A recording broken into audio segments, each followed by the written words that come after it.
Elle pèse moins de 30 kilos. 100. Regard fixe l'objectif. Le corps nu, sans filtre, sans retouche, sans défense. Pas un corps de mode, pas une œuvre d'art. Un cri, muette, douloureux, trop réel. C'est l'affiche qui envahit l'Italie en 2007. No anorexia, écrit en lettres noires sur un fond blanc, froid comme la vérité. Isabelle Leccaro, 20, Six Sense, actrice et mannequin française. Mais personne ne reconnaît son nom. On ne voit que la peau, les os. La honte collective projetée sur un seul corps, le débat éclate. Est-ce de l'art ou de la provocation? De la prévention ou de l'indécence? Mais la vraie question reste suspendue. Ignorée. Comment une jeune femme en est-elle arrivée là? Ce que personne ne sait ou ne veut savoir, c'est ce que cache cette maigreur vertigineuse. Derrière la peau collée aux côtes, il y a une enfance sous verre, une jeunesse enfermée dans la peur et une vie façonnée par une obsession, restée pure. Pas selon ses propres mots, mais selon ceux d'une mère aimante à sa façon, ou peut être destructrice sans le vouloir. Pendant des années, Isabelle vit cachée, cachée du monde, cachée du regard des autres, cachée derrière des rideaux tirés, des repas surveillés, des mots interdits. Et quand enfin elle sort de l'ombre pour témoigner, ce n'est pas la compassion qu'elle reçoit, mais le choc, le riette, et parfois même le ridicule. Elle dit la vérité, mais elle parle trop tard. Elle avertit, mais personne n'écoute vraiment. Et quand elle disparaît en 2010, à l'âge de 28 ans, c'est presque dans l'indifférence. Aujourd'hui encore, son histoire reste floue, dérangeante, presque tabouée. Mais il est temps d'écouter. Il est temps de regarder plus loin que l'affiche. Parce que la vérité derrière cette image est bien plus sombre. Isabelle naît à Marseille, en septembre 1980. Dès les premiers jours, sa vie se joue à huis clos. Ses parents montent à Paris, puis s'installent à la campagne, dans une maison modeste, mais bien tenue. De l'extérieur, tout semble calme, presque parfait. Mais à l'intérieur, l'air est lourd. Il manque quelque chose, ou plutôt, il manque quelqu'un. Le père est là, physiquement, mais effacé, souvent absent. C'est la mère qui règne. Organise, contrôle. Une ancienne institutrice, cultivée, méticuleuse. Elle aime sa fille, sans doute, mais d'un amour exigeant, absolu, presque maladif. Isabelle n'est pas une enfant. Elle est un projet. Et ce projet doit rester pur, intact, parfait. Pas de soleil sur la peau, il abîme. Pas d'école avant-tard, les autres enfants sont sales. Pas de sucreries, pas de bêtises, pas de cris, et surtout, pas de croissance. Grandir, c'est vieillir. Vieillir, c'est perdre la pureté. Alors la mère surveille chaque centimètre, chaque gramme. Elle dit à Isabelle qu'elle est fragile, que le monde est dangereux, qu'il faut rester petite. Et Isabelle la croit, car c'est la seule voix qu'elle connaît. Pendant des années, elle ne voit presque personne. Elle vit entre quatre murs, dans une maison propre mais froide, avec une mère qui lui dit quoi penser, quoi ressentir, quoi devenir. Isabelle n'a pas d'amis, pas de souvenirs d'enfance faits de rire ou de jeux. Elle lit beaucoup. Elle écrit en cachette, et parfois, le soir, elle parle toute seule dans sa chambre, en imaginant une scène, un rôle, une vie différente. Sankor, Loï, commence à se révolter, mais Isabelle l'étouffe. Elle apprend à avoir faim sans se plaindre. Elle apprend à rétrécir pour ne pas décevoir. Elle ne mange presque rien. Et quand elle le fait, la culpabilité est plus lourde que le pain. À 13 ans, on lui diagnostique une anorexie mentale sévère, mais le mal est déjà installé bien plus loin que dans l'estomac. Il est dans la peur d'exister, dans le besoin de disparaître pour plaire, dans l'impossibilité de dire non à celle qu'il aime à sa manière. Malgré tout, un jour, Isabelle décide de partir. Elle veut jouer, faire du théâtre, dire des mots qui ne sont pas les siens. Elle monte à Paris. Elle s'inscrit à des cours. Elle découvre un monde nouveau, bruyant, dur, mais libre. Pour la première fois, elle peut choisir une robe, se maquiller, rire à haute voix. Mais à l'intérieur, le combat ne fait que commencer, car on n'échappe pas si facilement aux fantômes de l'enfance, surtout quand on ne les a jamais nommés. À Paris, Isabelle Carrot ne connaît personne, mais elle a un rêve. Monter sur scène, pas pour être regardée, pour exister autrement. Elle s'inscrit au cours Simon, une école de théâtre réputée. Elle y entre comme une ombre, timide, presque effacée. Mais très vite, les professeurs remarquent quelque chose, une intensité, une fragilité vraie, quelque chose que personne ne peut jouer, parce que ça vient de trop loin. Son corps parle, malgré elle. Son, regard, reste. Elle apprend les répliques avec acharnement. Elle l'observe, elle écoute, elle les imite. Elle n'a jamais autant voulu être ailleurs que dans sa propre peau. Isabelle commence à décrocher de petits rôles, des courts-métrages, des apparitions dans des séries, rien de grand. Mais c'est un début. Elle joue au théâtre. Elle monte sur les planches. Elle dit les mots des autres avec une sincérité qui désarme. Et parfois, dans les loges, elle entend des gens murmurer. Elle est étrange, mais touchante. Ah! Mais derrière le rideau, la lutte continue. Isabelle ne pèse que 34 kilos. Elle le cache sous des vêtements amples, des sourires polis et une fatigue constante qu'elle attribue à beaucoup de travail. Personne n'ose poser les vraies questions. Et elle répond « Je vais bien. » Ah! En parallèle, elle se lance dans le mannequinat, une agence, intriguée par sa silhouette hors norme, lui propose des shootings. Pas de grandes marques, pas des podiums, mais des photographes qui cherchent la différence, la vérité nue, la beauté dans le malaise. Isabelle l'accepte. Pas pour devenir célèbre, pour garder le contrôle sur son image, sur son récit, sur son corps. En 2006, elle décide d'écrire un livre, des textes, des fragments de vie. Elle veut témoigner, pas pour choquer, pour prévenir. C'est à ce moment-là qu'elle croise le chemin du photographe italien Oliviero Toscani. Connu pour ses campagnes provocantes, Toscani voit en elle un symbole, quelque chose que personne n'ose montrer. Il lui propose une campagne contre l'anorexie, sans artifice, sans maquillage. Juste elle, comme un miroir tendu à la société.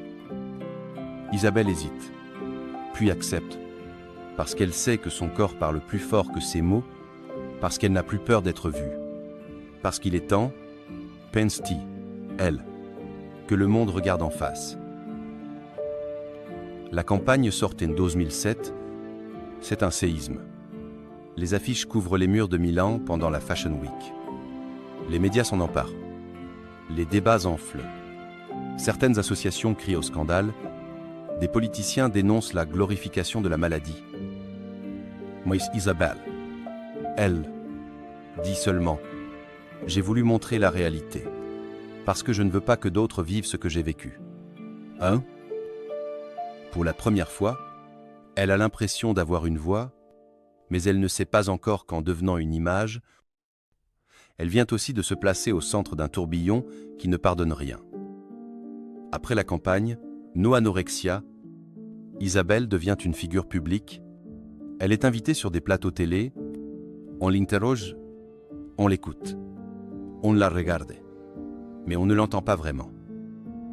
On lui demande « Pourquoi avoir accepté de poser nu? Vous ne trouvez pas ça dangereux pour les jeunes filles?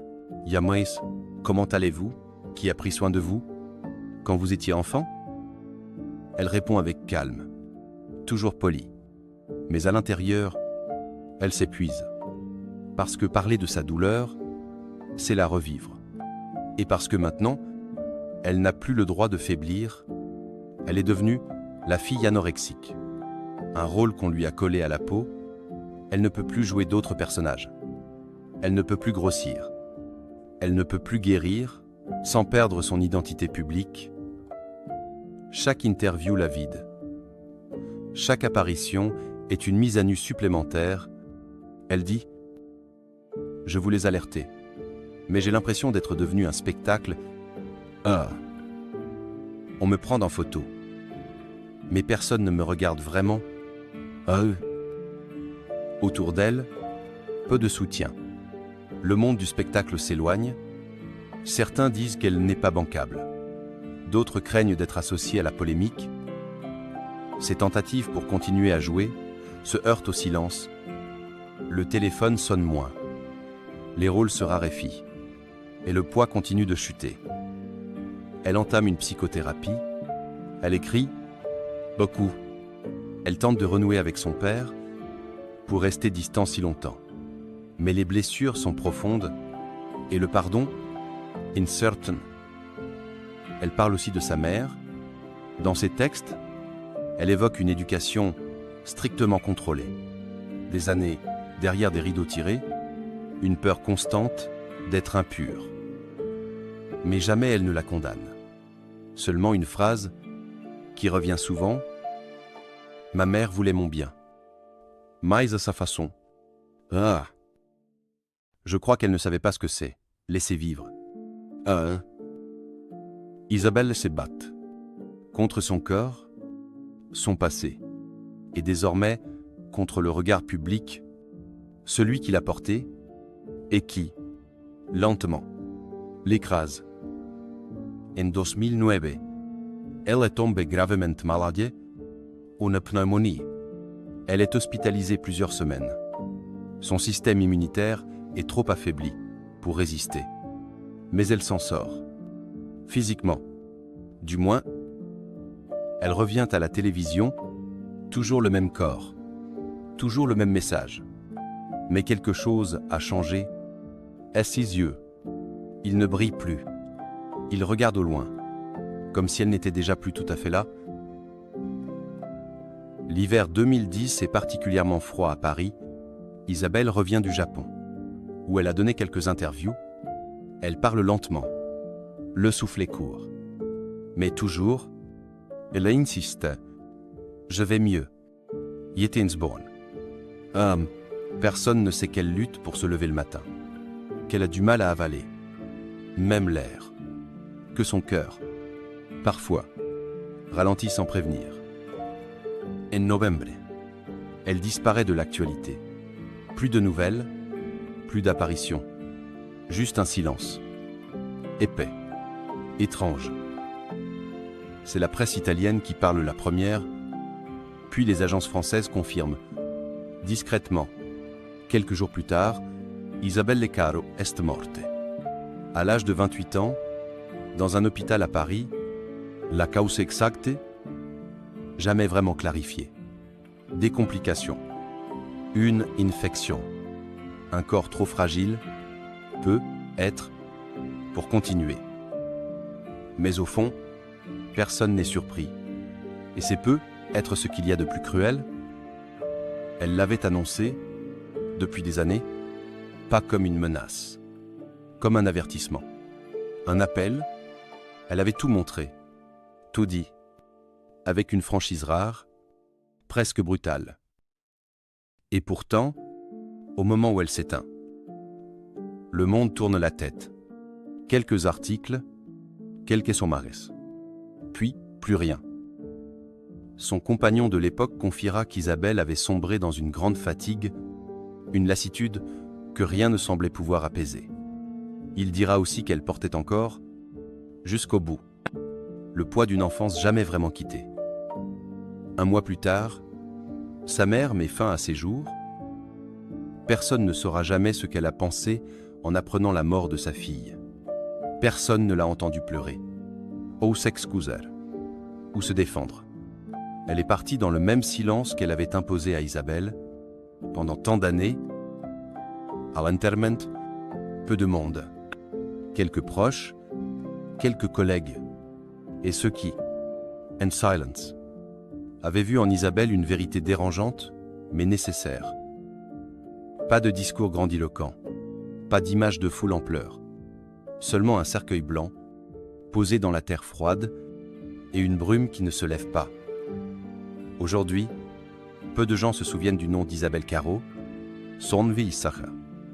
Oui, celui de la fille, mais son histoire, sa voix, sa vérité, elles se sont effacées, comme si elles n'avaient été qu'un symbole, un avertissement graphique, un message choquant sur un mur, rien de plus. Et pourtant, elle a tout donné. Son cours, es morts, sa honte, pour qu'on comprenne, pour qu'on écoute, pour qu'aucune autre ne traverse ce qu'elle a vécu, dans l'ombre, le silence et la peur. Dans les années qui ont suivi sa disparition, peu de campagnes de prévention ont osé aller aussi loin. Trop risqué, trop dur, trop dérangeant. Le corps d'Isabelle dérangeait parce qu'il disait trop fort ce que beaucoup préféraient ignorer, que certaines douleurs naissent à l'intérieur des maisons bien rangées, que certains monstres ne crient pas, et que la souffrance peut se cacher dans un simple « je vais bien ». Ses amis disent qu'elle était douce, drôle, pleine de vie. Quand on lui en laissait l'espace, son professeur de théâtre, un jour, racontera. Elle avait une lumière étrange, fragile, moisternate. Quand elle entrait en scène, on ne voyait plus qu'elle, pas pour sa maigreur, pour sa vérité. Mais peut-on vraiment aimer quelqu'un qu'on ne regarde qu'à travers un prisme? Peut-on sauver une personne quand on ne voit que sa maladie, quand on ne cherche pas l'histoire derrière l'image? Isabelle Caro n'était pas une campagne, pas un scandale, pas un corps à choquer. Elle était une voix, faible, cassée, mais sincère. Et cette voix a été recouverte par le bruit. Aujourd'hui, elle repose en paix, loin du vacarme. Mais son souvenir reste dans les esprits sensibles, dans les regards qui osent rester fixés, et dans chaque question qu'on se pose, trop tard.